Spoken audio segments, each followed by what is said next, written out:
What's up, guys? You're now listening to Devo with Uncle Theo. Today is day 347, and we're going to cover Hebrews chapters 5 through 7. Last time we left off, we talked about how important the last few chapters were, especially chapter 1 of stating the deity of Christ. There were 8 specific things you could point out if someone were to ever push you into explaining the significance of Christ. You can go between chapters 1 through 3 and point out at least 8 things if they were to press you and say he was just a good teacher or a good man or a good moral guy. Chapter 1 says he's the Son, he's heir of all things, he made the world, he sustains the world, he's the radiance of his glory, he's the exact representation of his nature, he upholds all things by the word of his power, and he had made purification of sins, and he sat down at the right hand of majesty on high. And we talked about in the warnings and how the author is a great theologian, but he's also speaking from the position of a pastor.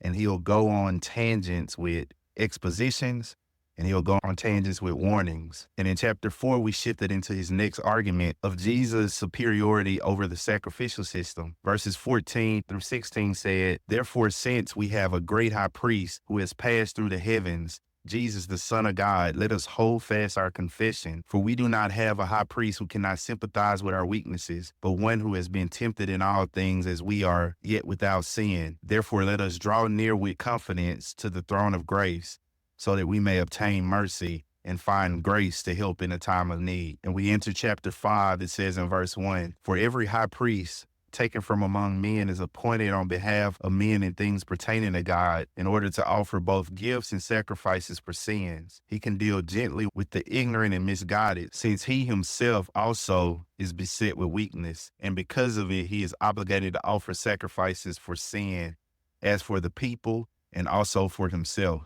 And so you're going to see a big contrast here. And this would have been powerful argumentation for these Christian Jews who are looking to turn back. You can't turn back to the high priest, because the high priest you're turning back to was weaker than Christ. Not only did he provide a sacrifice for the sins of the people, he had to provide a sacrifice for his own sins. And Jesus did not have to do that. He only provided a sacrifice for other people's sin because he had not sinned himself. So he makes that argument, and then he starts to bring up Melchizedek. And this takes us back to Genesis 14 and also Psalm 110. We have to know that Old Testament theology. And it's interesting because if you're just reading Genesis 14, you don't understand where Melchizedek comes from, how he comes on the scene, and why does Abraham give a tenth of his offering to him? If you just won this mighty war, you're going to want to keep all of the spoils to yourself. But Abraham gives to this man after getting his nephew Lot back from war. But the interesting part, how the author of Hebrews makes several arguments from that. The fact that Melchizedek comes on the scene, you don't know where he came from, and you don't know where he went. He argues for the eternality of Christ based on that occurrence. Now, that argument doesn't make sense to us, but you have to remember the original audience. It would have made perfect sense for the Jews. And in that, he gives another warning. And in chapter 5, which is why he says in verse 5, "So also Christ did not glorify himself so as to become a high priest, but he who said to him, 'You are my son, today I have begotten you.' Just as he says also in another passage, 'You are a priest forever, according to the order of Melchizedek.'" We move into the second warning in chapters 5, verse 11 through 6:8. And he says here, "Concerning him, we have much to say, and it is hard to explain, since you have become dull of hearing.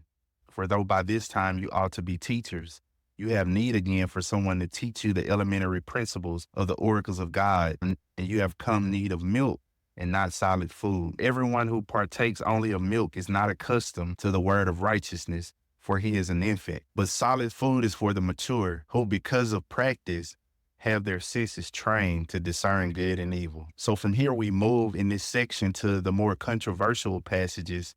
And this is where one of the debates lies, where one side will say this is referring to experiences in the Christian community.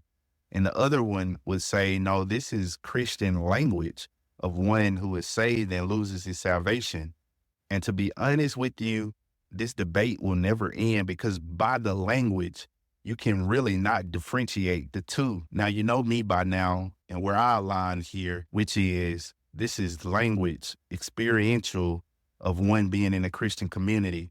And if you were to look at some of the best commentaries in Hebrews, like from F.F. Bruce or George Guthrie, will take this position, but I don't think this is where the labor needs to be had.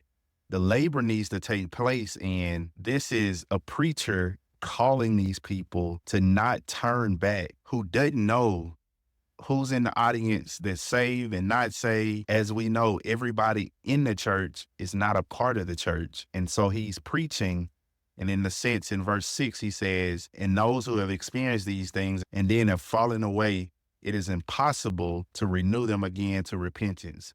And so you have two types of language there. One position, it is practically impossible to renew them again to repentance. And the other one is most of these terms or participles are in the present tense. So if you continue in these things, then it is impossible to renew you again to repentance. But that's one of the big debates here. But one thing we can learn from this is that baby Christians are the most susceptible to falling away. And one of the things the author is saying here is one of the ways to keep you from departing from the faith is to mature, is to grow up in your theology.